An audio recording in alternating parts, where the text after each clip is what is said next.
हाँ भाई, क्या हाल चाल? बढ़िया, बहुत बढ़िया। अच्छे हो? नहीं हो? अच्छे रहना भी चाहिए यार, बगैर अच्छे नहीं रहोगे तो काम कैसे चलेगा भाई? काम नहीं चलेगा ना, तो काम चलने के लिए तो फिर अच्छा रहना पड़ेगा। अच्छे रहने के लिए पढ़ाई भी करनी है, ये थोड़ा सा इसको सही रखना है। लास्ट लेक्चर में हम लोगों ने देखा मेंटल हेल्थ अच्छी होनी चाहिए, फिजिकल हेल्थ तो अच्छी होनी चाहिए, बिहेवियर बहुत अच्छा होना चाहिए। देखो भाई, बिहेवियर बहुत अच्छा होना चाहिए, बगैर बिहेवियर के काम नहीं चल पाएगा, मतलब नहीं चल पाएगा। तो बिहेवियर आपका बहुत अच्छा होना चाहिए, ठीक है। तो हम लोगों ने लास्ट लेक्चर में बहुत सारी चीजें पढ़ ली थी, और बहुत सारी चीजों पढ़ने के साथ हमने वादा भी किया था कि तुमको हम इस चैप्टर में कॉन्ट्रासेप्टिव्स के बारे में कुछ बात करेंगे। तो कॉन्ट्रासेप्टिव के बारे में हमने क्या बात तुमसे की थी? कॉन्ट्रासेप्टिव के बारे में हमने तुमसे बात की कि यूजर फ्रेंडली होना चाहिए, इजी अवेलेबल होना चाहिए, ठीक है। इसके अलावा और भी कई सारी बातें की थी। अब हम बात कर रहे हैं कि पॉपुलेशन कैसे कंट्रोल किया जाए। तो पॉपुलेशन कंट्रोल करने के लिए कुछ बैरियर्स होते हैं बेटा, अगर ये बैरियर को लगा दिया जाएगा तो पॉपुलेशन कंट्रोल हो जाएगी। तो इस बैरियर में सब देखो, इसके बैरियर का मतलब मेथड है। मेथड का मतलब, मेथड यहां पर कितने सारे हो सकते हैं, बहुत सारे मेथड होते हैं। हमें बेसिकली एक मेथड, दो मेथड, तीन मेथड के बारे में बात करनी है। सबसे पहला हमें मेथड बात करना है टेम्परेरी मेथड। कौन सा मेथड है? टेम्परेरी मेथड है। हाँ, टेम्परेरी मेथड होता है। टेम्परेरी मेथड बहुत अच्छा भी है, फायदेमंद भी है हमारे लिए। क्या है टेम्परेरी मेथड, जरा देख लेते हैं हम लोग। ये टेम्परेरी मेथड है। टेम्परेरी मेथड को हम स्पेस मेथड भी बोलते हैं। और इस टेम्परेरी मेथड में हमारे पास सबसे पहले आता है नेचुरल मेथड। क्या आता है? हमारे पास सबसे बढ़िया मेथड आता है, that is called natural method. अब इस नेचुरल मेथड में क्या है? नेचुरल मेथड देखो, देखो सारे मेथड में होता क्या है, हमें सारे मेथड में एक ही बात पढ़नी है। वो बात यह है कि ओवा को स्पर्म से नहीं मिलने देना है। ओवा को स्पर्म से या स्पर्म को ओवा से नहीं मिलने देना है। क्यों? अगर मिल जाएगा तो क्या होगा? जाइगोट बनेगा, जाइगोट से क्या होगा? डेवलप एम्ब्रियो बनेगा, एम्ब्रियो का क्या होगा? डेवलपमेंट होगा, फिर पार्चुरेशन हो जाएगा, तो मतलब पॉपुलेशन बढ़ गई ना, सीधी सी बात है। तो हमें एम्ब्रियो एम्ब्रियो एम्ब्रियो नहीं बनने देना। एम्ब्रियो चलो छोड़ो यार, एम्ब्रियो को क्यों, एम्ब्रियो का क्या दोष है उसमें? हमें स्पर्म और ओवा को ही नहीं मिलने देना है, बस ये है उद्देश्य। अल्टीमेट इस चैप्टर का यही है। क्या है कि avoid the chances of the meeting of the ovum and sperm, ठीक है। अब इसके लिए क्या है? इसके लिए कुछ मेडिसिन भी हो सकती हैं, कुछ डिवाइसेस भी हो सकती हैं, तो उनके साइड इफेक्ट भी हो सकते हैं। तो हमें नेचुरल मेथड में इन सब चीजों में ऐसा कुछ भी नहीं है। नेचुरल मेथड बिल्कुल नेचुरल होते हैं, कोई साइड इफेक्ट नहीं है, कोई दवा है। क्या है नेचुरल मेथड? क्या क्या हो सकते हैं? सबसे पहले तो रिदम मेथड या पीरियोडिक एब्सेंस मेथड, एक नंबर पर ये हो गई। दूसरा रिदम मेथड या periodic absence method. Rhythm method या पीरियोडिक एब्सेंस मेथड का मतलब क्या है कि देखो, मेंस्ट्रुअल साइकिल कितने दिनों की है बेटा? 1 से लेकर के 28 दिनों की है। तुमको बताया भी था मैंने लास्ट लेक्चर पे। 1 से लेकर कितने दिनों की है? 28 दिन की। अब 1 से लेकर 5 दिन तो ब्लीडिंग फेज हो गया, 6 से लेकर के 13 दिन अलग हो गया, प्रोलिफरेटिव हो गया, 14 दिन ओवल्यूशन हो गया, फिर 15 से लेकर के 15 से लेके 21 दिन क्या हो गया? ल्यूटियल हो गया, ठीक है। उसके बाद 21 से लेकर के 28 जो हो गया वो प्रोलिफरेटिव सेक्रेटरी फेज हो गया, सेक्रेटरी फेज हो गया। तो अब इसमें ये वाला तो टाइम पीरियड निकाल दो तुम, ये वाला तो ओवल्यूशन है। देखो तो सेफ पीरियड क्या बचा हमारे पास? हमारे पास बचा 6 से लेकर के 13 दिन, ये बचे। एक तो ये स्पेस मेथड टाइम कर गया, दूसरा ये वाला जो टाइम पीरियड है ये वाला है। अब अगर इस दौरान इंटरकोर्स किया जाता है तो हम चांसेस होते हैं कि प्रेगनेंसी ना हो। लेकिन अब ये मेथड सेफ नहीं है। क्यों मेथड सेफ नहीं है? क्योंकि menstrual cycle up and down करती रहती है, चेंजेस होते हैं मेंस्ट्रुअल साइकिल। जैसे मान लेते हैं किसी फीमेल में लास्ट मेंस्ट्रुअल जो है वो आया था 1 दिसंबर को आया था, मान लेते हैं थोड़ी देर के लिए। तो अभी अकॉर्डिंग टू डेट जो है उसका मेंस्ट्रुअल आना चाहिए, कब आना चाहिए? उसका मेंस्ट्रुअल आना चाहिए 28 दिसंबर को, लेकिन अभी 28 दिसंबर को नहीं आया। वो कब आ गया? वो 5 जनवरी को आ रहा है। तो मेंस्ट्रुअल डेट एक्सटेंड हो गई ना। तो एक्सटेंड हो गई तो इसका मतलब क्या है? तो ये गैप ढूंढ पाओगे? नहीं ढूंढ पाओगे ना। तो इसलिए तुमको ये मेथड जो है सेफ नहीं है। इसमें मेंस्ट्रुअल डेट काउंट करके रखनी पड़ती है और मेंस्ट्रुअल डेट चेंज होती रहती है, इसलिए इसका मेथड थोड़ा सा सेफ नहीं है।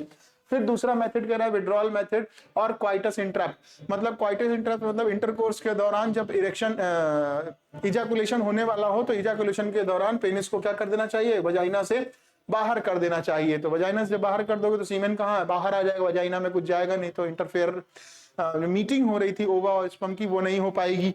ठीक है, नहीं तुम बताओ, ठीक है ना। हाँ, तो ये एक मेथड हो गया। दूसरा लैक्टेशनल एमेनेरिया। लैक्टेशनल एमेनेरिया का मेथड क्या कहता है, लैक्टेशनल एमेनेरिया का मतलब ये कहता है कि बच्चे के जन्म से लेकर के 6 महीने तक, लास्ट लेक्चर में बताया भी है, हाँ जब ह्यूमन रिप्रोडक्शन पढ़ाया था, बच्चे के जन्म से लेकर 6 महीने तक अगर बच्चा मदर से प्रॉपर मिल्क फीड कर रहा है तो लैक्टेशनल एमेनेरिया हो जाएगा। मतलब मेंस्ट्रुअल नहीं आएगा, मतलब मेंस्ट्रुअल साइकिल नहीं आएगी। तो मेंस्ट्रुअल साइकिल नहीं आएगी तो ओवा नहीं आएगा, ओवा नहीं आएगा तो फॉर्मेशन फर्टिलाइजेशन नहीं हो सकता। तो लैक्टेशनल एमेनेरिया का ये मेथड हो गया। ठीक है, अच्छा अब रिदमिक मेथड वही चीज हमने तुमको लिख के दिया है यहाँ पर। क्वाइटस भी लैक्टेशनल एमेनेरिया का ये देखो दिखा दिया हमने तुमको।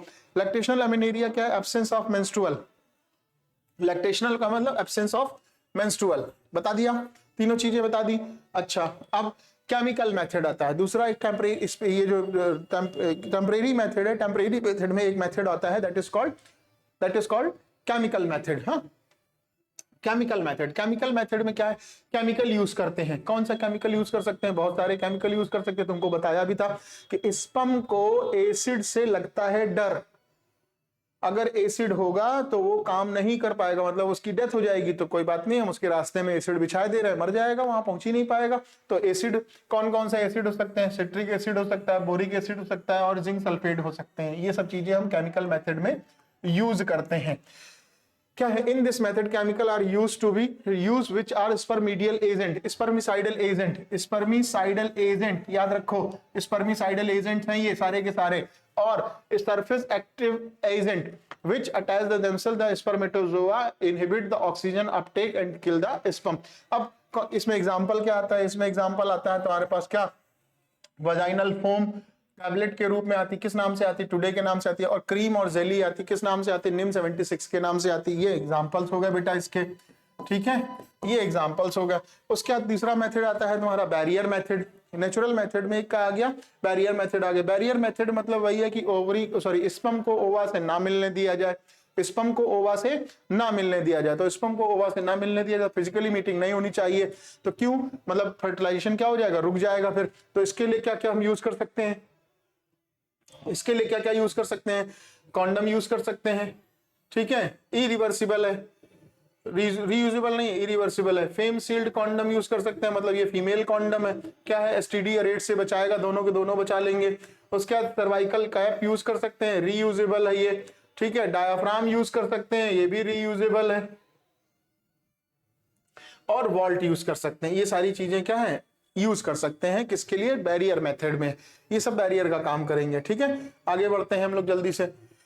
कॉन्डम्स क्या है, कॉन्डम्स बैरियर मेथड। कॉन्डम्स कैसे होते हैं, तुमको भी पता है, सबको पता होता है कॉन्डम के बारे में। क्या है कॉन्डम, कॉन्डम जो है वो थिन रबर है, लेटेक्स सीट का बना हुआ है। कॉन्डम क्या है, एक थिन रबर है, लेटेक्स सीट का बना हुआ है। ठीक है, लेटेक्स सीट का बना हुआ है। कहाँ, पेनिस को कवर कर लेता है, मेल के पेनिस को कवर करता है, फीमेल की वजाइना और सर्विक्स को भी कवर करता है ये।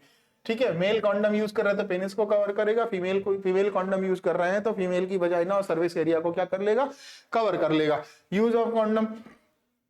अब इससे क्या होगा, इससे देखो पॉपुलेशन तो कंट्रोल हो ही रही है, मतलब मीटिंग नहीं होने दिया जा रहा है स्पर्म ओवा का। इसके अलावा ये एसटीडी और एचआईवी को जैसी बीमारियों से भी क्या कर रहा है, बचा रहा है।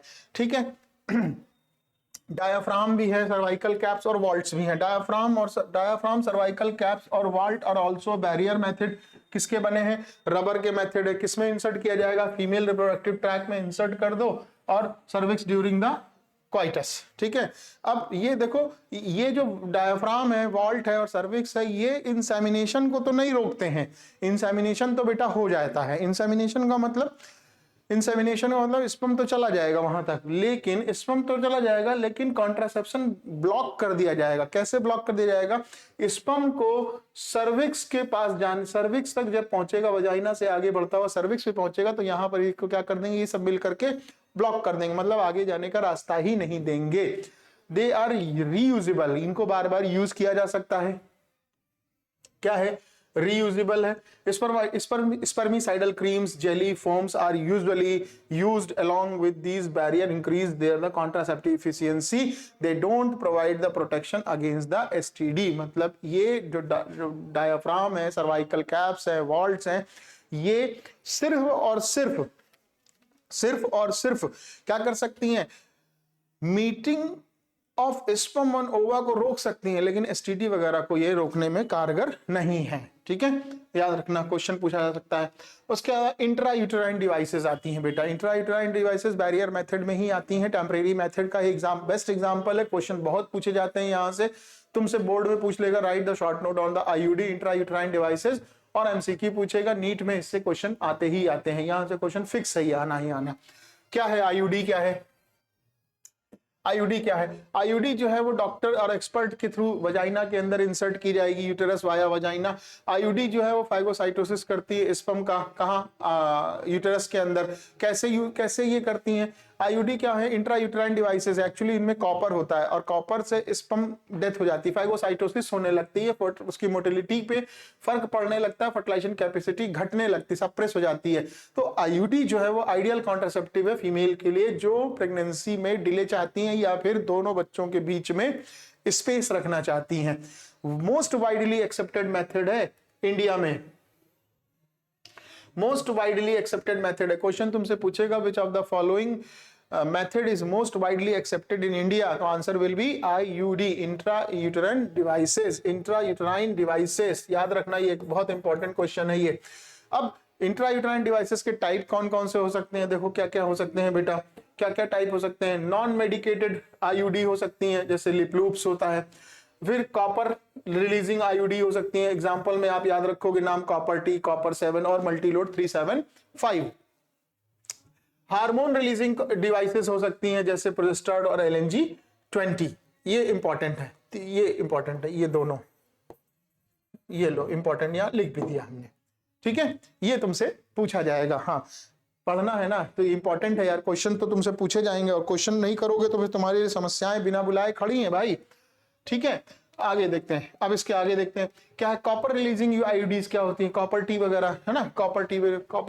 अब कॉपर टी क्या होता है? कॉपर टी में आयनाइज्ड कॉपर होता है बच्चों, आयनाइज्ड कॉपर होता है जो क्या करेगा, डिफ्यूज होता है बॉडी में डिफ्यूज होता है। कितना डिफ्यूज, रेट क्या है डिफ्यूजन का? 50 microgram per day diffusion point है। ये एनसीईआरटी में नहीं है लेकिन पूछा जाता है। ठीक है, लोकल एंटी फर्टिलिटी इफेक्ट रखता है ये, अपने पास साइटोटॉक्सिन का रखता है। अब इससे एग्जांपल तुमसे पूछे जाएंगे, एग्जांपल तुम याद रखो, बाकी तुम याद रखो या ना याद रखो कोई दिक्कत नहीं है। क्या क्या है? कॉपर टी 200 है, मल्टी लोड 250 है, कॉपर टी 375 है, कॉपर टी 380 और कॉपर 7 है। ये कुछ एग्जाम्पल्स हैं कॉपर रिलीजिंग आईयूडी, ये कॉपर रिलीजिंग आईयूडी है। टाइप्स ऑफ, वही फिर से लिख दिया हमने। ठीक है, ये हो गया। अब हार्मोन रिलीजिंग में कौन से हैं? हार्मोन रिलीजिंग में प्रोजेस्टेरोन है बेटा, प्रोजेस्टेरोन होता है, प्रोजेस्टेरोन होता है। क्या फॉर्मूला क्या मिलेगा आपको? प्रोजेस्टेट और लेवोनोजेस्ट्रल और एक एग्जांपल मिलेगा एलएनजी 20 का। ये इंपॉर्टेंट है तुम्हारे लिए, बहुत इंपॉर्टेंट है। ये क्वेश्चन पूछे जाते हैं इसलिए इंपॉर्टेंट है, खासकर नीट वाले जो 25 फरवरी में 2025 फरवरी मई में जो तुम एग्जाम दोगे ना, उसमें ये क्वेश्चन रखे हैं। कैसे अनसुटेबल है ये? This make uterus unsuitable for, किसके लिए यूज किया जा सकता है? इम्प्लांटेशन के लिए हो सकता है, चेंजेस इन सर्वाइकल म्यूकस। ठीक है, इसके अलावा एन ओवल्यूशन में इंपॉर्टेंस रखता है, इनसफिशिएंट ल्यूटियल एक्टिविटी में इन्वॉल्व हो जाएगा। कॉपर है ना ये, सॉरी कॉपर का हार्मोन है ना, तो हार्मोन क्या करेगा? चेंजेस करेगा बॉडी में जाकर के। तो चेंजेस हो रहे हैं तो इससे वो क्या हो रहा है? प्रेगनेंसी नहीं हो रही है, प्रेगनेंसी नहीं हो रही तो पॉपुलेशन नहीं बढ़ रही है, और अल्टीमेट उद्देश्य क्या है? पॉपुलेशन को कंट्रोल करना ही उद्देश्य है हमारा। अब हार्मोन रिलीजिंग आईयूडी में कौन कौन सी आती है? हार्मोन रिलीजिंग आईयूडी में देखो दो एग्जांपल मैंने लिख के रखे हैं, माला डी और माला एन। ये बहुत इंपॉर्टेंट है। क्या है? कॉन्ट्रासेप्टिव्स है। सॉल्ट क्या है इसके अंदर? याद रखना है, सॉल्ट का बड़ा एग्जांपल याद रखा जाता है, प्रोजेस्टेरोन और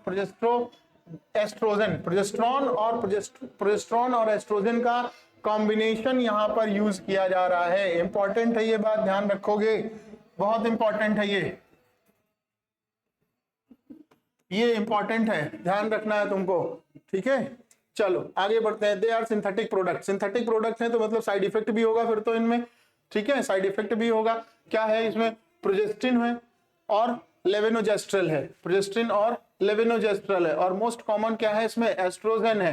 एस्ट्रोजन में क्या है, इथिनाइल एस्ट्रॉइडल, इथिनाइल एस्ट्रॉइडल, ये इंपॉर्टेंट है, इथिनाइल एस्ट्रॉइडल। पिल्स को कब खाना है, माला डी माला एन, देखो क्या कर रहा है, 21 दिन तक खाना है बेटा। कितने दिन तक खाना है, 21 दिन तक खाना है मेंस्ट्रुअल साइकिल में, मेंस्ट्रुअल साइकिल के दौरान। कब से, 5वें दिन से लेकर के 25वें दिन तक, 5वें दिन से लेकर के 25वें दिन तक। अब इसमें समस्या क्या है, मालूम क्या समस्या है, देखो मेंस्ट्रुअल साइकिल कितने दिन का, 28 दिन का है, तो ब्लीडिंग फेज को छोड़ दो। जब ब्लीडिंग फेज हो रही है तब नहीं खाना है, जब मेंस्ट्रुअल हो रहा है तब नहीं। फीमेल स्पेशली तुम लोग ध्यान से सुनो, जब ब्लीडिंग हो रही है उस समय पर नहीं खाना है। ब्लीडिंग मान ले 1 से 5 दिन हुआ, अब ब्लीडिंग नहीं हो रही है, ब्लीडिंग के बाद 6ठे दिन से खाना है। कब तक खाना है, 28 डेज तक खाना है, ठीक है। इस बीच में अगर मिसिंग हो रहा है तो फिर से 1 से लेकर गिनती गिननी है, तो ये याद रखना होता है। तो हाउएवर एडवाइजेबल तो restart course after the 7 days. एक ये पॉइंट बना। एग्जाम्पल पूछे जाते हैं। मैकेनिज्म क्या है, मैकेनिज्म क्या, एक्शन ऑफ कॉम्बिनेशन ओरल, मतलब ये ओरल पिल काम कैसे करती है, तो ओरल पिल ओवल्यूशन को रोकती हैं। क्या करती हैं, ये एफएसएच और एलएच की, एलएच का सिक्रीशन घटा देती हैं। एफएसएच और एलएच का सिक्रीशन क्या कर दे रही हैं, घटा दे रही हैं, ठीक है, घटा देती हैं। इस तरह से ये क्या हो जाता है, रुक जाता है, रिटार्ड कर देती है प्रिवेंटिव को। हार्मोन, कुछ ओरल कॉन्ट्रासेप्टिव पिल्स भी हैं, वो यही ओरल कॉन्ट्रासेप्टिव पिल्स हैं। क्या है ये, क्या करती हैं, ये क्या करती हैं, इनहिबिशन करती हैं। ओवल्यूशन को क्या कर देंगी, रोक देंगी। Alternation of urine, endometrium wall में चेंजेस कर देंगी। इंडोमेट्रियम वॉल को क्या कर देंगी, अनसुटेबल कर देंगी, इंप्लांटेशन होने नहीं देंगी, ठीक है। Changes in cervical mucus, cervical mucus में चेंजेस होने लगेंगे, ठीक है। सर्वाइकल म्यूकस से changes, transport inhibition of motility, motility और सिक्रीशन एक्टिव फैलोपियन ट्यूब की घटा देंगी। फैलोपियन ट्यूब की मोटिलिटी और एक्टिविटी को क्या कर देती हैं, घटा देती हैं, ये याद रखना है। अब कुछ इंजेक्शन आते हैं हार्मोन्स के, कुछ क्या आते हैं, हार्मोन के इंजेक्शन आते हैं, जिनको क्या बोलते हैं, डेपो-प्रोवेरा। डेपो-प्रोवेरा, डेपो-प्रोवेरा क्या है, प्रोजेस्टेरॉन उसके अंदर होता है, प्रोजेस्टेरॉन, प्रोजेस्टेजन है ना, प्रोजेस्टेरॉन या प्रोजेस्टेजन फीमेल इंजेक्शन होते हैं। फीमेल इंजेक्शन में फॉर्मूला क्या लगाओगे तुम, फॉर्मूला क्या है, डेपोमेड्रॉक्सी प्रोजेस्टेरॉन होता है, एसीटेट डेम्पा के नाम से आता है। कितने दिन के लिए एलिजिबल है ये, ओनली एंड ओनली 3 मंथ के लिए एलिजिबल है इंजेक्शन के रूप में, ठीक है। अच्छी बात है, समझ में आ गया, बहुत बढ़िया, यहां तक समझ में आ गया। अब इम्प्लांट आते हैं बेटा, इम्प्लांट भी होते हैं कुछ। इम्प्लांट में तुम्हारी किताब में एक डायग्राम बना है, ऐसे सिलिकॉन ट्यूब्स बनी हुई है, देखना ध्यान से, सिलिकॉन ट्यूब्स बनी है, 6 सिलिकॉन ट्यूब्स होती हैं। क्या है इसके अंदर, क्या होता है इसके अंदर, प्रोजेस्टेरॉन होता है, प्रोजेस्टेरॉन कंटेनिंग डिवाइसेस होती हैं। कहाँ लगाते हैं, सबडर्मल स्पेस में लगाते हैं, स्किन के ठीक नीचे लगाई जाती है सबडर्मल स्पेस में। कितने साल के लिए काम करती हैं, 3 से 5 साल के लिए काम करती हैं। अच्छा, इसलिए जो ये जो नंबर ऑफ जो प्रोजेस्टाइन, जो नॉरप्लांट है, प्रोजेस्टेरॉन जिसके अंदर भरा हुआ है, इसके अंदर कितनी डिवाइसेस होती हैं, 6 सिलिकॉन स्मॉल ट्यूब्स होती हैं बेटा। 6 सिलिकॉन की बनी हुई स्मॉल ट्यूब होती हैं, परमिएबल होती हैं कैप्सूल के लिए, ठीक है। कौन सा सॉल्ट है इसके अंदर, लेवेनोजेस्ट्रल है, और inserted in the under the skin of left upper arm, left upper arm. कब तक के लिए काम करेंगी, 5 साल के लिए काम करेंगी। एग्जाम्पल में क्या लेके आओगे, नॉर प्लांट लेके आओगे। इंपॉर्टेंट है, ध्यान देने वाली बातें हैं ये सारी, जो जितना हम बॉक्स में तुमको अंडरलाइन करते चल रहे हैं, ये सारी की सारी बातें इंपॉर्टेंस रखती हैं तुम्हारे लिए, तुम्हारे एग्जाम के लिए इंपॉर्टेंस रखेंगी। समाज में तो इंपॉर्टेंस है ही है इनका, तुम्हारे लिए भी इंपॉर्टेंस है इन सब चीजों का। अब एक सहेली दवा है, ये कौन है भैया, सहेली, नाम देखो बढ़िया, कितना बढ़िया नाम है। हाँ, तुम्हारी कोई सहेली है, सर सहेला है, अरे तुम्हारा सहेला है, इन लोग की तो सहेली है। सहेली क्या है, वीकली ओरल पिल है, हफ्ते में कितनी बार खानी है, 1 बार। कैसी है, नॉन स्टेरॉइडल। ये क्वेश्चन पूछा गया बेटा कि ये कैसी सहेली, क्या स्टेरॉइडल है कि नॉन स्टेरॉइडल है, तुम बताओगे नॉन स्टेरॉइडल है। कैसी है, नॉन स्टेरॉइडल है। किसने बनाई थी, CDRI ने बनाई थी। CDRI का फुल फॉर्म क्या, central drug research institute Lucknow, central drug research institute Lucknow में है ये, ठीक है। ये काम इसका कर देगा। अच्छा, अब इमरजेंसी कॉन्ट्रासेप्टिव्स की बात करते हैं। इमरजेंसी कॉन्ट्रासेप्टिव, हाँ, इमरजेंसी कॉन्ट्रासेप्टिव क्या है, देखो इसमें फार्मूला क्या है, फार्मूले पे ध्यान रखना है। प्रोजेस्टेरोजन प्रोजेस्ट्रोजन और प्रोजेस्टेरोन एस्ट्रोजन का कॉम्बिनेशन होता है। कब देनी है? 72 घंटे के अंदर अंदर देनी है। किसके 72 घंटे के अंदर अंदर देनी है? क्वाइटस के 72 घंटे के अंदर अंदर इसको दिया जाता है, या इसको हम लोग बोलते हैं मॉर्निंग आफ्टर पिल्स भी बोलते हैं। ठीक है, एग्जाम्पल में क्या लोगे? आई पिल या अनवांटेड 72, आई पिल या अनवांटेड 72। इसका फॉर्मूला क्या है? माइप्रोस्टोन 486, RU 486 सिंगल पिल्स ट्रीटमेंट होता है। ठीक है, साइड इफेक्ट क्या है? देखो भैया, साइड इफेक्ट तो हर चीज के होते हैं, ये सब ड्रग्स हैं, हार्मोन्स हैं, तो हार्मोन्स के बॉडी में ड्रग्स साइड इफेक्ट भी होंगे। क्या साइड इफेक्ट होंगे? साइड इफेक्ट चक्कर आएगा, नोजिया होगा, एब्डोमिनल पेन होगा, ब्लीडिंग होगी, इरेगुलर मेंस्ट्रुअल साइकिल होगा, और इवन ब्रेस्ट कैंसर होने का भी खतरा मेंटेन रहेगा। तो ये सारी जो जो इफेक्ट हैं, ये साइड इफेक्ट के रूप में देखे जाते हैं। क्यों है साइड इफेक्ट? हार्मोन है तो साइड इफेक्ट तो होना ही होना है भाई। अब बात करते हैं टेम्परेरी मेथड की, हमने बात कर ली। अब टेम्परेरी मेथड में barrier method, space method, natural method, सारी बातें कर ली। अब हम लोग बात करते हैं किसकी? परमानेंट मेथड की। देखो भैया, परमानेंट मेथड मतलब एक बार कट गया तो फिर पत्थर की लकीर है, फिर उसमें कुछ किया नहीं जा सकता यार कि ये डिस्टर्ब हो रहा है कि नहीं हो रहा है। तो तुमको इस चीज को समझना होगा। क्या है इसमें समझने वाला? अब हम परमानेंट मेथड में सर्जिकल इन्वॉल्वमेंट करते हैं, सर्जिकल इंटरवेंशन करते हैं। सर्जिकल इंटरवेंशन मतलब गैमीट को रास्ते को ही बंद कर देंगे, गैमीट के रास्ते को हम क्या कर देंगे? बंद कर देंगे। तो ये कैसे मेथड है? ये भाई हाईली इफेक्टिव मेथड है। कैसे है? हाईली इफेक्टिव मेथड है, और रिवर्सिबल इज वेरी पुअर, मतलब इनका रिवर्स होने की गुंजाइश बहुत ना के बराबर होती है, बिल्कुल होती ही नहीं है। 100-200 में से एक किसी में रिवर्सिबल हो गया तो हो गया, अदरवाइज बहुत मुश्किल है कि रिवर्सिबल हो पाए। अब इसमें मेथड क्या है? देखो, मेल के लिए मेथड अलग है और फीमेल के लिए मेथड अलग है। मेल के लिए क्या मेथड है? मेल के लिए मेथड है क्या? वेसोक्टोमी। मेल में क्या करते हैं? वेसोक्टोमी करते हैं। मेल में वेसोक्टोमी करते हैं, और मेल में जो वेसोक्टोमी करते हैं, फीमेल में क्या करते हैं? ट्यूबोक्टोमी करते हैं। अब इसमें करते क्या है जरा ये तुम समझ लो। देखो भाई, ये मेल का फॉर्मूला है, दिख रहा? मेल, मेल के फॉर्मूले में क्या करते हैं? मेल के फॉर्मूले में बड़ा सिंपल सा और आसान भाषा में तुमको बताएं। ये देखो क्या दिख रहा है? ये वास डिफरेंस दिख रहा है, दिख रहा है? वास डिफरेंस को यहां से कट किया, कैंची बना देते हैं तुम्हारे लिए। ये ऐसे क्या किया? कट किया, कट किया और सिल दिया। कट किया, अलग अलग हो गया, बांध दिया, अलग अलग हो गया। ठीक है, तो ये रास्ता क्या? स्पर्म आ रहा है ना, यहां से स्पर्म आ रहा है। अब स्पर्म जब आ रहा है तो क्या होगा? स्पर्म इस रास्ते से होता हुआ, यहां से होता हुआ इधर जाएगा। अब रास्ता ही बीच में बंद है तो क्या करेगा बेचारा स्पर्म? स्पर्म यहां तक आ ही नहीं पाएगा। तो ये क्या है? वेसोक्टोमी है। Vasectomy is a widely accepted method in male in India. ठीक है, बहुत इंपॉर्टेंस है इसका, लेकिन इसका ड्रॉबैक ये है कि अब ये रिवर्स मोड, बैक गियर इसमें नहीं लगेगा। एक बार इस रास्ते पे चल पड़े तो चल पड़े, रिवर्स नहीं, यहाँ पर बैक गियर का कोई ऑप्शन ही नहीं है। फीमेल में क्या है? फीमेल में ये ट्यूबोक्टोमी कहलाता है। फीमेल में क्या कहलाता है? ट्यूबोक्टोमी कहलाता है। फीमेल में क्या कर देते हैं? यहाँ पर इसमें ये जो फेलोपियन ट्यूब है ना, इसको कट करके बांध देते हैं। अब कट करके बांध दिया तो क्या फायदा मिला? देख भैया, यहाँ से एग निकलेगा, नहीं निकलेगा ओवरी से, और ओवरी से जब एग निकलेगा तो एग इस रास्ते से होता हुआ जाएगा। अब ये कौन सा रीजन है? एम्पुला रीजन है।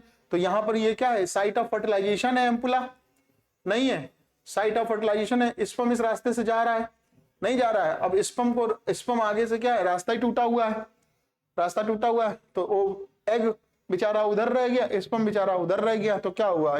मीटिंग हुई नहीं हुई, तो फर्टिलाइजेशन हुआ नहीं हुआ। ये कहलाता है, मेल में कहलाता है वेसोक्टोमी और फीमेल में कहलाता है ट्यूबोक्टोमी। दोनों परमानेंट मेथड हैं और बहुत अच्छे मेथड हैं ये दोनों के दोनों, लेकिन इनका सबसे बड़ा ड्रॉबैक ये है कि इसमें रिवर्स गियर नहीं लगता है। रिवर्स गियर यहां पर लगने की संभावनाएं जो है वो बिल्कुल ना के बराबर होती हैं। पल्ले पड़ गया, बहुत अच्छी बात है। अच्छा, अब देखो ये एक टर्म आता है MTP, medical termination of pregnancy. ये इंपॉर्टेंट है और इससे क्वेश्चन पूछे ही पूछे जाएंगे। मेडिकल टर्मिनेशन ऑफ प्रेगनेंसी क्या है? MTP जरा समझो भाई। MTP क्या है? MTP जो है एक नियम है यार, एक्ट है। देखो MTP होता क्या है पहले ये समझ लो। MTP का मतलब ये होता है कि पहले जो है एबॉर्शन के केस बहुत होते थे, बहुत ज्यादा एबॉर्शन के केस होते थे। भारत सरकार ने एबॉर्शन के केस पे क्या कर दिया? रोक लगा दिया कि भैया एबॉर्शन ऐसे नहीं हो सकते हैं, और अगर तुम कराओगे तो समस्याएं तुम्हारे लिए बिना बुलाए भारत सरकार की तरफ से गिफ्ट लेकर खड़ी हैं, तुम्हारे घर पे पुलिस वाले खड़े रहेंगे। तो एबॉर्शन को रोकने के लिए सरकार ने नियम बनाया, that is called MTP, medical termination of pregnancy. इसमें पहला क्वेश्चन पूछा जाएगा कि एमटीपी का फुल फॉर्म बता दो, तुम बता देना, मेडिकल टर्मिनेशन ऑफ प्रेगनेंसी। दूसरा कि ये कब लागू हुआ, तो देखो भैया ये लागू तो हो गया था 1971 में ही, 1971 में ही लागू हो गया था, लेकिन नियम है कागजों पे चल रहा था। तो भारत सरकार ने इस सब चीजों को थोड़ा गंभीरता से लिया और 2017 में एक एक्ट बना दिया। एक्ट तो बन गया था 1971 में ही बना दिया था, लेकिन कोई सीरियस नहीं हो रहा था। तो सीरियस कब सब सीरियस हुए, 2017 में जब एक्ट बना के इसको संविधान में ला दिया गया, तब लोग ज्यादा सीरियस हो गए। उसके बाद सरकार ने 2021 में पूरी तरह से इसमें बिल में, संविधान में संशोधन करते हुए इसको नियम बना दिया है कि एमटीपी नहीं होगी, मतलब नहीं होगी। हाँ, ऐसा नहीं है कि सरकार ने उसको थोड़ा लूज नहीं किया, लूज किया, एमटीपी होगी लेकिन कुछ नियम के साथ होगी, कुछ नियम होंगे, उसके उस दायरे में अगर कोई आ रहा है तो एमटीपी पॉसिबल है, अदरवाइज एमटीपी पॉसिबल नहीं है, मतलब नहीं है।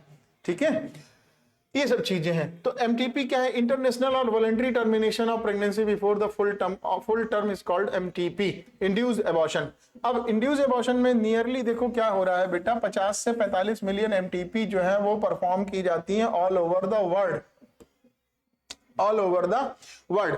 गवर्नमेंट ऑफ इंडिया ने क्या किया, गवर्नमेंट ऑफ इंडिया ने एमटीपी को 1971 में लीगलाइज कर दिया, कुछ स्ट्रिक्ट कंडीशन के साथ में, ताकि इसका मिसयूज ना हो सके। तो तुमसे दो क्वेश्चन बने, एमटीपी का फुल फॉर्म तुम बताओगे, medical termination of pregnancy. MTP कब आई, सबसे पहले 1971 में आई, फिर एक्ट कब हुआ, 2011 में संविधान संशोधन करते हुए बकायदा लिखित रूप में संविधान में कब दिया गया, बिल संशोधन कब किया गया, 2021 में कर दिया गया।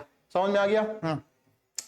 अब एमटीपी का सबसे बढ़िया क्वेश्चन पूछा जाता है कि एमटीपी कब कराई जानी चाहिए। अगर एमटीपी जरूरी है, कुछ स्ट्रिक्ट कंडीशन के साथ में, अगर वो कंडीशन फॉलो हो रही हैं, तो एमटीपी कब कराई जानी चाहिए, तो एमटीपी कराई जानी चाहिए अप टू 12 वीक तक, 12 वीक तक एमटीपी कराई जानी चाहिए। अगर 12 वीक के बाद अगर थोड़ा सा कोई कराता है, सेकेंड ट्राइमेस्टर में आकर के कोई अगर एमटीपी की सोचता है, तो ये रिस्की है। ठीक है, अब तुम नियम सुनो, यहां पर नियम नहीं लिखा है तुम्हारे लिए, नियम सुन लो। एमटीपी के लिए अगर एमटीपी जरूरी है, तो एमटीपी में फैमिली मतलब फीमेल का एग्री होना, प्लस उसके हस्बैंड का एग्री होना, प्लस एक गवर्नमेंट मेडिकल मतलब मेडिकल एक्सपर्ट का जो गवर्नमेंट रजिस्टर्ड है उसका एग्री होना। अगर ये तीनों लोग एग्री हैं, बकायदा साइन होंगे गवर्नमेंट पेपर पे, तब एमटीपी कराई जाएगी। अगर इन तीनों में से कोई एक एग्री नहीं है, तब एमटीपी नहीं हो सकती है। दूसरी चीज, ये तो बात कर रहे हैं अप टू 12 वीक की। अगर कोई 12 वीक के बाद एमटीपी के लिए जा रहा है या जा रही है, तब कम से कम फैमिली पूरी, उसकी फैमिली का रिटन स्टेटमेंट होना चाहिए, प्लस दो गवर्नमेंट रजिस्टर्ड मेडिकल एक्सपर्ट का रिटन एग्रीमेंट होना जरूरी है। ये नियम है। पहले हफ्ते, पहली ट्राइमेस्टर में अगर कोई एमटीपी के लिए जा रहा है, तो हस्बैंड, वाइफ प्लस एक गवर्नमेंट रजिस्टर्ड मेडिकल प्रैक्टिस का होना जरूरी है, रिटन एग्रीमेंट के साथ साथ। दूसरा, अगर कोई 12 वीक के बाद जा रहा है, तो फैमिली का एग्रीमेंट होना जरूरी है। फैमिली का मतलब उसके पेरेंट्स का भी इन्वॉल्वमेंट होगा, प्लस 2 रजिस्टर्ड गवर्नमेंट डॉक्टर का होना, एग्रीमेंट होना जरूरी है। और ये गवर्नमेंट ही करेगी, गवर्नमेंट रजिस्टर्ड क्लिनिक में ही होगा, प्राइवेट क्लिनिक में नहीं होगा। तुम अस्पताल जाते होगे, देखते होगे, लिखा होगा sex determination is not here, है ना, तो वो सेक्स डिटर्मिनेशन नहीं किया जा सकता। अब ये एमटीपी का कुछ हमने डायग्राम दिखा दिया। क्या है ये, देखो एम्ब्रियो है, अब इसमें तुमने कैंची डाली, इसको काट कूट करके बाहर फेंक दिया। तुम्हारी इसमें इसकी क्या गलती थी यार, इसकी क्या गलती है ये बताओ हमको तुम। इस गर्भ में पल रहा बच्चे, इस बच्चे का क्या गलती था जो तुमने उसको काट पीट के हटा दिया। वो तो दुनिया में आया नहीं था, और बगैर उसको दुनिया में तुमने आने से पहले उसकी हत्या कर दी, तो उसमें इसकी कोई गलती नहीं थी, गलती तुम्हारी है। और सजा किसको मिल रही है, इस बच्चे को मिल रही है। तो तुम ऐसा काम क्यों करो। तो एमटीपी इसीलिए गवर्नमेंट ने क्या कर दिया, बैन करा दिया है। बात समझे। हाँ, कभी कभी गुस्सा आता है इन सब चीजों के ऊपर। अच्छा, एमटीपी कब होती है। हाँ, तो एमटीपी के लिए कब जरूर, देखो यार एमटीपी की कुछ कंडीशन है। जैसे कोई महिला है, मानसिक रूप से डिस्टर्ब है, उसका रेप हो गया, अब बेचारी वो रेप हो गया, तो उसकी क्या गलती है यार, रेप हो गया है ना, तो अब प्रेगनेंसी हो गई, तो अब उस बच्चे की क्या गलती है भाई, ये बताओ हमको, कोई गलती है नहीं है ना। तो इस केस में एमटीपी होनी चाहिए। या महिला की मेंटल स्टेटस बड़ा खराब है, मानसिक स्थिति बड़ी खराब है, उसकी मानसिक स्थिति बहुत बीमार रहती है, या फिजिकल कंडीशन उसकी बहुत बुरी है, ठीक है, तो इन कुछ कंडीशन ऐसी होती है जिनमें एमटीपी होना जरूरी हो जाता है, ठीक है। बच्चे हैं, तुम अखबार में पढ़ते हो यार, फिर वही थोड़ा सा मानसिक रूप से मेरा डिस्टरबेंस होता है मुझे खुद, कि तुम अखबार में पढ़ते हो फला छोटी सी बच्ची के साथ रेप हो गया, फला के साथ रेप हो गया, तो उसमें गलती किसकी है, गलती है रेप करने वालों की, तो उनको पकड़ो ना, और उनको ऐसी सजा दो कि वो सोचे इसको परफॉर्म करने से पहले ये सब काम। तो ये कुछ कंडीशन होती हैं जो मेडिकल टर्मिनेशन के रूप में, प्रेगनेंसी के रूप में देखी जाती हैं, और भारत सरकार इसके ऊपर स्ट्रिक्ट एक्शन लेती है, बाकायदा इसका एक अलग से डिपार्टमेंट बना हुआ है गवर्नमेंट कॉलेजेस में, जा जाके तुम देखो, कभी मिलेगा तुमको। अब बात करते हैं हम तुमसे सेक्सुअल ट्रांसमिटेड डिजीज की। देखो परमानेंट मेथड हमने तुमको बता दिए, अब बात करते हैं इनसे होने वाले संभावित खतरों की, जिसको बोलते हैं sexual transmitted disease. Sexual transmitted disease जो है, सेक्सुअल ट्रांसमिटेड डिजीज को हम क्या बोलते हैं, हम बोलते हैं पेल्विक इन्फ्लेमेटरी डिजीज भी बोलते हैं, या फिर वेरेनल डिजीज भी बोलते हैं, या फिर रिप्रोडक्टिव ट्रैक इन्फेक्शन भी बोलते हैं। ये बात इंपॉर्टेंट है, ठीक है। अब ये होती का मतलब ये कॉमन है, ये कॉमन है, बीमारियां बड़ी कॉमन है यार, बहुत कॉमन है। कब हो सकती है, ये मिनिमम एज ग्रुप इसका होता है 15 से 24 साल का। 15 से 24 साल में रिप्रोडक्टिव जो डिसऑर्डर है, जिसको आप एसटीडी के रूप में बोलते हो, सेक्सुअल ट्रांसमिटेड डिजीज या वेरिनल डिजीज या पेल्विक इन्फ्लेमेटरी डिजीज, ये बड़ी कॉमन होती हैं इस एज ग्रुप में। अब इसमें अर्ली सिम्टम्स क्या है, डिजीज हो गई है तो डिजीज, अच्छा डिजीज कौन कौन सी है बताते हैं, फिर जाओ पहले इसके सिम्टम समझ लो। सिम्टम्स क्या, ईचिंग फ्लूइड डिस्चार्ज होगा, ईचिंग होगी, खुजली होगी, फ्लूइड डिस्चार्ज होगा, स्लाइट पेन होगा, और सूजन भी आने लगी, इन्फ्लेमेशन भी देखने को मिलेगा। फिर complication of pelvic inflammatory disease, complication मिलेंगे क्या क्या, जैसे एबॉर्शन हो जाएगा, स्टिल बर्थ हो जाएगा, इक्टोपिक प्रेगनेंसी हो जाएगी। इक्टोपिक प्रेगनेंसी समझते हो, नहीं बताया है। इक्टोपिक प्रेगनेंसी फेलोपियन ट्यूब में ही अगर इम्प्लांटेशन हो जाए। साइट ऑफ फर्टिलाइजेशन कौन है, एम्पुला। एम्पुला से आगे बढ़ते कौन सा रीजन मिला, इथिमस। इथिमस पे ही क्या हो गया, फर्टिलाइजेशन हो गया, इथिमस पे फर्टिलाइजेशन हो गया, और वहीं पर ही एरिया, उसी एरिया में क्या हो गया, इम्प्लांटेशन हो गया। तो ऐसी ऐसी प्रेगनेंसी को क्या बोलते हैं, इक्टोपिक प्रेगनेंसी बोलते हैं, और इसको टर्मिनेट करना जरूरी है।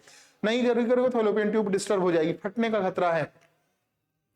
Infertility, infertility, cancer, reproductive tract में कैंसर होने लगते हैं, तो ये सब चीजें होनी चाहिए। अब you could be free of these infection following simple principal in a given blue. क्या, अवॉइड सेक्स इन अननोन पार्टनर, मल्टीपल पार्टनर के साथ सेक्स नहीं किया जाना चाहिए, अननोन पार्टनर के साथ नहीं होना चाहिए। अगर सेक्स करना जरूरी है, तब सेक्स करना अगर जरूरी है तो क्या होना चाहिए, तो भैया फिर उसके लिए कॉन्डम यूज करो, ठीक है, सुरक्षित रहोगे। अब इन अ केस ऑफ डाउट, अगर डाउट है कि भैया प्रेगनेंसी प्रोटेक्शन मतलब ये कॉन्डम वगैरह नहीं यूज किया गया है और प्रेगनेंसी हो गई है, डाउट है प्रेगनेंसी हो सकती है, तो इस केस में क्या होना चाहिए, इस केस में एक्सपर्ट डॉक्टर के पास जाना चाहिए, खुद से डॉक्टर नहीं बनना चाहिए, और उसको डायग्नोस कराना चाहिए, उसका ट्रीटमेंट हो जाएगा, ठीक है। अगर जरूरी है तो एमटीपी की तरफ, नहीं है तो नहीं होगा। एमटीपी होने की संभावना नगण्य होती है, लेकिन डॉक्टर एक्सपर्ट जो है वो चेक करेंगे और आपको बताएंगे कि क्या क्या संभावनाएं हो सकती हैं, ठीक है।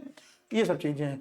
अब कुछ सेक्सुअल ट्रांसमिटेड डिजीज है बेटा, ये सेक्सुअल ट्रांसमिटेड डिजीज कौन कौन सी हैं जरा ये तुम समझ लो। देखो सेक्सुअल ट्रांसमिटेड डिजीज जो है तुम्हारे पास बैक्टीरिया से भी हो सकती हैं, वायरस से भी हो सकती हैं, बैक्टीरिया से भी हो सकती हैं, और किससे हो सकती हैं, वायरस से भी हो सकती हैं। अभी कौन कौन सी हो सकती हैं बैक्टीरिया और वायरस से, ये जरा तुम समझ लो तो तुम्हारे पास समझने के लिए हो जाएगा क्या क्या हो सकता है।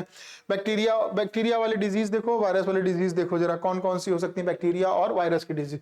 सबसे पहली बीमारी तो तुम्हारे सामने रखी, क्लेमाइडियासिस। क्लेमाइडियासिस, बी का मतलब बैक्टीरिया है, क्लेमाइडियासिस बैक्टीरियल डिजीज है, ठीक है। इसके लिए एजेंट कौन जिम्मेदार है, क्लेमाइडिया ट्राइकोमोनाइटिस, ट्राइकोमैटिस बैक्टीरिया जिम्मेदार है। दूसरी एक बीमारी है गुनेरिया, बैक्टीरिया है, कौन सा इसके लिए बैक्टीरिया जिम्मेदार है, निसेरिया गुनेरी बैक्टीरिया जिम्मेदार है। दूसरा सिफिलिस, सिफिलिस बीमारी है, सिफिलिस क्या है, बैक्टीरिया है, कौन सा बैक्टीरिया है, ट्रिपोनेमा पैलिडियम बैक्टीरिया है ये, ठीक है। उसके बाद क्या है, कैंक्रॉइड, कैंक्रॉइड भी क्या है, बैक्टीरियल डिजीज है, कौन सा बैक्टीरिया जिम्मेदार है, हीमोफिलस डकरी, हीमोफिलस डकरी, ये जिम्मेदार है तुम्हारे लिए। किसके लिए जिम्मेदार है? बैक्टीरिया डिसऑर्डर के लिए जिम्मेदार है। अब ये जो बैक्टीरिया है ये समस्याएं क्या करती हैं, देखो इसमें से एक सबसे बड़ा खतरनाक जो बीमारी है वो है सिफिलिस। सिफिलिस बहुत खतरनाक बीमारी है।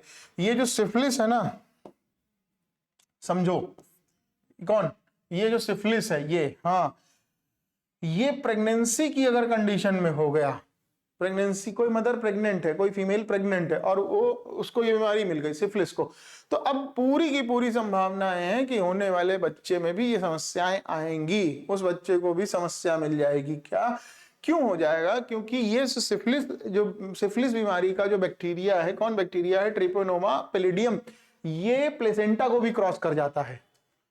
ये प्लेसेंटा को क्रॉस कर जाएगा, और प्लेसेंटा को जो क्रॉस कर जाएगा ना, तो प्लेसेंटा को जो क्रॉस करेगा तो इन मदर से बच्चे को भी ये क्या मिलेगा? बीमारी मिलेगी, और बच्चे में बीमारी मिल जाएगी, आई इन्फेक्शन हो जाएगा उसको बेटा।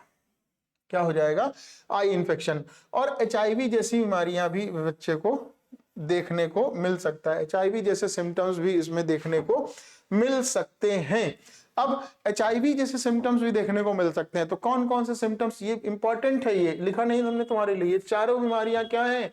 इंपॉर्टेंट है। ये बीमारी देखो तुम्हारे इस चैप्टर में नहीं दी गई है, हाँ, बस इसके बारे में जिक्र किया है। जब तुम ह्यूमन हेल्थ डिजीज पढ़ोगे तब वहां पर इन बीमारियों के बारे में तुम्हारे अंदर तुमको और भी इंफॉर्मेशन वहां पर दी जाएगी। ठीक है, तो ये अभी इतनी बीमारियां मिलेंगी। अब सिफिलिस जो बैक्टीरियल डिजीज है, कौन बैक्टीरिया होगा इसका? ट्रिपोनोमा पैलिडियम। ये ट्रिपोनोमा पैलिडियम जो है वो प्लेसेंटा को क्रॉस करने की पावर रखता है, और अगर प्रेग्नेंट मदर है उसको बीमारी है ये, तो आने वाले बच्चे में भी संभावना है कि उसको भी इन्फेक्शन मिलेगा। कैसा इन्फेक्शन होगा? आई सिम्टम्स देखने को, उसमें आई डिसऑर्डर के सिम्टम्स देखने को मिलेंगे, और मे बी पॉसिबल कि HIV जैसी सिम्टम्स भी देखने को मिल सकते हैं। कौन कौन से सिम्टम्स हो सकते हैं वो देख सकते हैं। पहले सिम्टम्स क्या हो सकता है? स्टेज 1 में पेनलेस अल्सर होगा। स्टेज 2 में फ्लू लाइक सिम्टम्स देखने को मिलेंगे, ये मदर में है। थर्ड स्टेज में क्या? डीजनरेशन ऑफ ऑर्गन, न्यूरोसिफिलिस भी हो सकता है बेटा, मतलब ऑर्गन का काम करना भी बंद कर सकता है, इतनी ज्यादा खतरनाक बीमारी है ये। तो न्यूरोसिफिलिस जैसी बीमारियां ना होने पाए, इसलिए इन सब चीजों का ध्यान रखना बहुत जरूरी है। ये मोस्ट इंपॉर्टेंट टर्म है ये। अब पेल्विक इन्फ्लेमेटरी डिजीज देखो, वही एबॉर्शन है, स्टिल बर्थ है, ectopic pregnancy, fertility, reproductive tract, avoid the unknown, avoid the sex with unknown partner, use the condom during the coitus, in the case of doubt you should go to the qualified doctor, medical expertise for the early detection और this and that. ठीक है, तो ये सारी चीजें तुमको यहाँ पर देखने को मिलती हैं। इसके अलावा बैक्टीरियल डिजीज के अलावा कुछ वायरल डिजीज भी होती है, तुमसे भी बात की थी। वायरल डिजीज में कौन कौन सी वायरल डिजीज हो सकती है बच्चों? वायरल डिजीज में कौन कौन सी होती है? एक तो हो सकता है जेनाइटल हर्प हो सकता है। जेनाइटल हर्प क्या है? Type 1, type 2। Type 1 herpes simplex virus HSV2 कहलाता है। टाइप 2 हर्प सिंप्लेक्स वायरस HSV2, और type 1 HSV oral virus, oral herpes हो जाता है, ओरल हर्प। ठीक है, ब्लो जॉब वगैरह में। ठीक है, जेनाइटल वार्ड्स हो सकते हैं। जेनाइटल वार्ड्स कैसा बीमारी है? बैक्टीरियल नहीं है, वायरल है। बैक्टीरियल कौन है? बैक्टीरियल बता चुके, 4 बीमारियां बता चुके, गोनेरिया, सिफिलिस, हाँ, बैक्टीरियल। जेनाइटल वार्ड में जेनाइटल वार्ड वायरस डिजीज है। वायरस कौन सा जिम्मेदार है? Human papilloma virus, HPV, human papilloma virus. और क्या हो सकता है इससे? इसका खतरनाक स्टेज हो सकता है, वजाइनल कैंसर भी देखने को मिल सकता है। हेपेटाइटिस बी वायरस से होता है। HIV तुम जानते हो, human inflammatory immunodeficiency virus, human immunodeficiency virus, हाँ बताया था। Acquired immunodeficiency syndrome, acquired immunodeficiency syndrome. इसके अलावा एक बीमारी तुमने लिखी है, देखो प्रोटोजोआ के थ्रू लिखी है, क्या है? ट्राइकोमोनासिस वेजिनालिस के थ्रू होता है। क्या होता है? पीले और हरे रंग का फ्लूइड डिस्चार्ज होने लगता है वजाइनल बॉडी से, ठीक है, स्ट्रॉन्ग ऑर्डर के साथ। ठीक है, ये सारी चीजें। अब हेपेटाइटिस, जेनाइटल हर्प और HIV को छोड़ करके बाकी सारी बीमारियां पूरी तरह से क्योर की जा सकती हैं। बात ध्यान रखो, कौन कौन सी बीमारियों क्योर इलाज नहीं है? पहली हेपेटाइटिस B का नहीं है, है, ऐसा नहीं है कि है नहीं है, लेकिन महंगा इलाज है। हेपेटाइटिस बी का इलाज नहीं है, दूसरा जेनाइटल हर्प का इलाज नहीं है, और HIV का इलाज नहीं है। हालांकि इन तीनों बीमारियों के लिए तमाम सारे मेडिकल एक्सपर्ट्स और रिसर्च एजेंसी तलाश में लगी हैं कि दवाइयां मिल जाए, लेकिन अभी तक पॉसिबिलिटी नहीं है। इन तीनों को छोड़ करके बाकी सारी बीमारियों का इलाज अवेलेबल है, बशर्ते आप जागरूक रहें समाज में, और इलाज अगर किसी को बीमारी है तो इलाज वो कराने सरकारी अस्पताल में जा सकता है। और सबसे मजे की बात यह है कि ये सारी की सारी दवाइयां फ्री ऑफ कॉस्ट गवर्नमेंट देती है। ठीक है, तो ये इंपॉर्टेंट है, सारी बीमारियां याद रखना, नाम 2-3 बार प्रैक्टिस करोगे सारी चीजें याद हो जाएंगी। इंपॉर्टेंट है ये टर्म्स।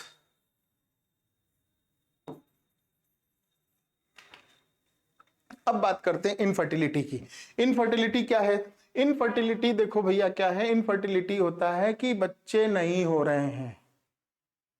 हाँ, इनफर्टिलिटी है, बच्चे नहीं हो रहे हैं। शादी के 2 साल 3 साल बाद भी बच्चे नहीं हो रहे हैं, तो ऐसे कपल्स किस कंडीशन में आ जाते हैं? इनफर्टिलिटी की कंडीशन में आ जाते हैं। तो इनफर्टिलिटी की कंडीशन में आ जाते हैं। अब इनफर्टिलिटी कैसी हो सकती है भैया? 2 टाइप की हो सकती है। एक हो सकती है प्राइमरी इनफर्टिलिटी, दूसरी हो सकती है सेकेंडरी इनफर्टिलिटी। प्राइमरी इनफर्टिलिटी में क्या है? जब कोई भी कॉन्सेप्शन नहीं है, ठीक है। दूसरा सेकेंडरी में प्रीवियस प्रेगनेंसी सक्सेसफुल हुई थी, प्रीवियस प्रेगनेंसी क्या हो गई? सक्सेसफुल हो गई थी, लेकिन दूसरे में क्या हो रहा है? कनेक्ट नहीं कर पा रहा है। तो ये इनफर्टिलिटी के केस में, इनफर्टिलिटी ये शादी के 2 साल बाद अगर प्रेगनेंसी नहीं हो रही है, सेक्सुअल कांटेक्ट करने के बाद, इनसिक्योर सेक्सुअल कांटेक्ट करने के बाद भी, तो ये इनफर्टिलिटी का कॉज बनता है। 2 तरह की होती है, प्राइमरी और सेकेंडरी। अब ये इनफर्टिलिटी दोनों में हो सकती है, मेल में भी हो सकती है, फीमेल में भी हो सकती है। मेल में क्या हो सकता है बेटा? मेल में एजियोस्पर्मिया हो सकता है। एजियोस्पर्मिया मतलब sperm number of sperm should be less, sperm azoospermia, sperm की काउंटिंग ही नहीं आ रही है, तो डिफेक्ट स्पर्म में हो सकता है।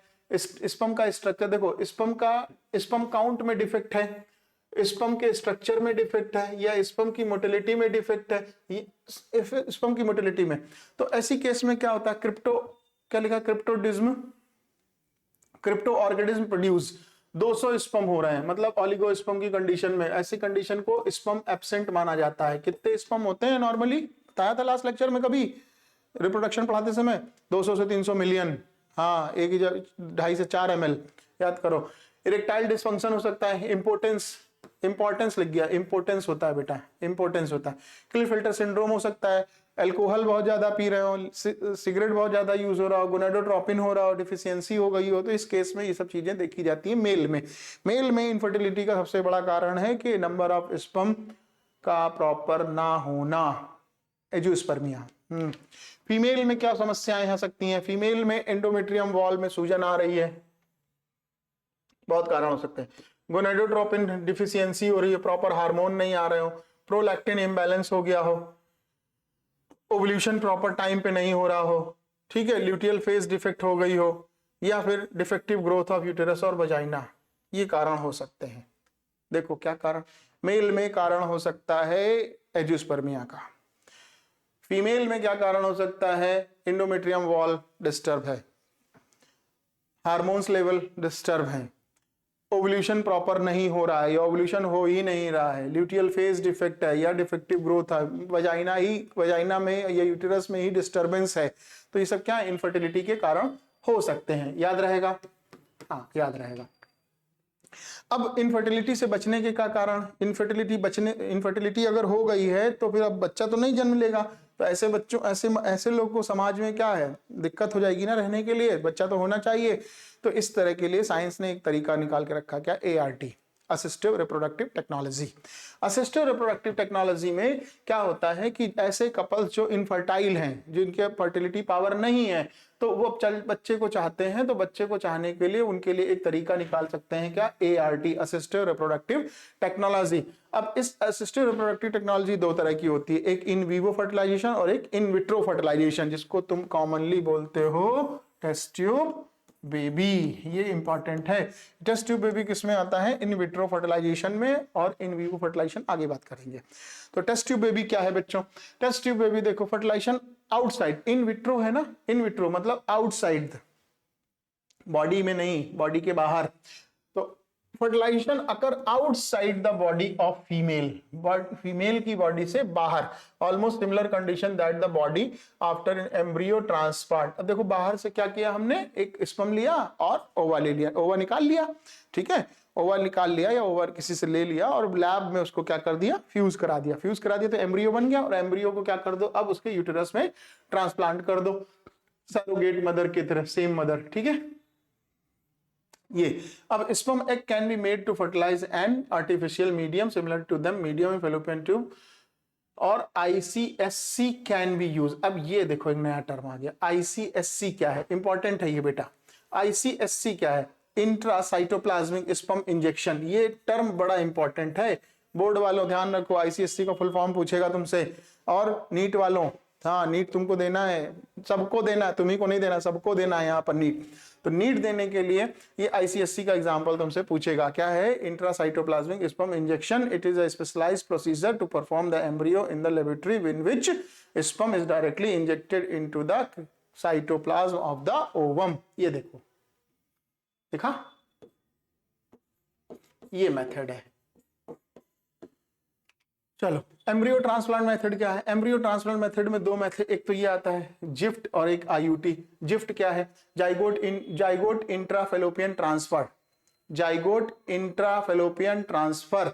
जाइगोट या अर्ली एम्ब्रियो कब तक, 8 ब्लास्टोमियर तक, याद रखना नाम। 8 ब्लास्टोमियर को हम क्या करते हैं, ट्रांसप्लांट कर देते हैं फेलोपियन ट्यूब या यूटेरस में। आईयूटी क्या है, आईयूटी में 32 ब्लास्टोमियर को यूज करते हैं।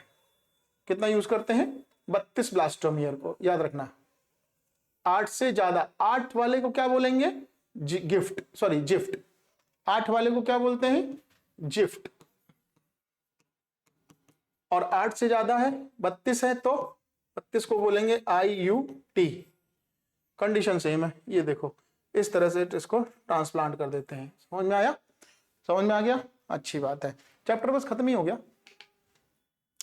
इन वीवो फर्टिलाइजेशन देखो, इन वीवो फर्टिलाइजेशन में गिफ्ट आता है। गिफ्ट का फुल फॉर्म जरूर पूछा जाए, गैमीट इंट्राफेलोपियन ट्रांसफर पूछा जाता है। गिफ्ट का पूरा फॉर्म, ये गिफ्ट है पूरा, ये गिफ्ट है। क्या करते हैं, ओवम को कलेक्ट करते हैं ओवरी से और फेलोपियन ट्यूब से फीमेल मतलब किसी फीमेल से निकाल लेते हैं और उसको बाहर जो है फर्टिलाइज कर देते हैं, गिफ्ट हो गया, गैमीट इंट्रा फेलोपियन ट्रांसफर, ठीक है। आर्टिफिशियल इंसेमिनेशन का भी तरीका यूज कर लेते हैं भाई। अब मान लेते हैं मेल में इनफर्टिलिटी, सॉरी मेल में इनफर्टिलिटी है, या फीमेल में इनफर्टिलिटी है, तो अब आर्टिफिशियल इंसेमिनेशन पशुओं में किया जाता है बेटा, पशुओं में खूब किया जाता है। तो artificial male is unable to inseminate, है ना, मतलब मेल स्पर्म नहीं भेज पा रहा वजाइना में, तो क्या करते हैं, स्पर्म को कलेक्ट करते हैं और इंजेक्शन के थ्रू क्या करते हैं, वजाइना में इसको भेज दिया जाता है। वजाइना में इसको क्या कर देते हैं, आर्टिफिशियल इंसेमिनेट करा दिया जाता है, ठीक है।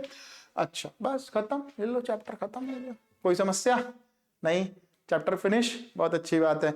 अब तुम्हारे पास क्या काम है, अब तुम्हारे पास काम है क्वेश्चन प्रैक्टिस। जितनी तुम क्वेश्चन प्रैक्टिस करोगे उतना तुम्हारा इंपॉर्टेंस बनता रहेगा और तुम्हारा काम भी होता रहेगा। अगर तुम प्रैक्टिस नहीं करोगे तो तुम्हारे पास समस्याएं खड़ी रहेंगी। डीपीपी बट गई है, मिल गई है, क्वेश्चन को सॉल्व करो। और अब हमसे कोई समस्या हो तो तुरंत हमसे क्या कर लो, तुम लोग पूछ लो। पूछोगे, बोलो कौन पूछेगा, पूछो, जिसकी समस्या हो वो पूछ ले यार हमसे, ना समस्या हो तो ना पूछो। तो ऐसा तो है नहीं कि समस्याएं ना ही होंगी, तुम्हारे पास समस्याएं तो तुम्हारे पास भर भर के हैं। अब सवाल तुमको बनाने हैं, क्वेश्चन की तुम प्रैक्टिस कर लो, क्वेश्चन पर सवाल सब बनाओ, क्वेश्चन सॉल्व करो, बोर्ड वालों रिटन प्रैक्टिस करो, एमसीक्यू लगाओ, और टाइम बहुत कम है, ठीक है। तो लेक्चर समझ में आ गया, अच्छी बात है। एक चीज और तुमको बताएं यार, ये देखो क्या है, दिखा, हाँ ये दिख गया, बाकी सब तो दिख ही गए, ये भी दिख गया है, ये भी दिख गया है, करोगे, हाँ ओके, ओके लिख दिया, करना है, ठीक है। तो ये चैप्टर खत्म हुआ तुम्हारा, और अब हम लोग नेक्स्ट लेक्चर में एक नया चैप्टर उठाएंगे, ठीक है। वो डिसाइड कर लेंगे कौन सा चैप्टर पढ़ना है तुम लोग को, ठीक है, हाँ वो डिसाइड करेंगे हम लोग आगे चल करके कौन सा चैप्टर पढ़ना है और कैसे पढ़ना है। तो अभी के लिए सेवा समाप्त, अपने अपने घर जाओ, एंजॉय करो, खाना पीना खाओ और खुश रहो।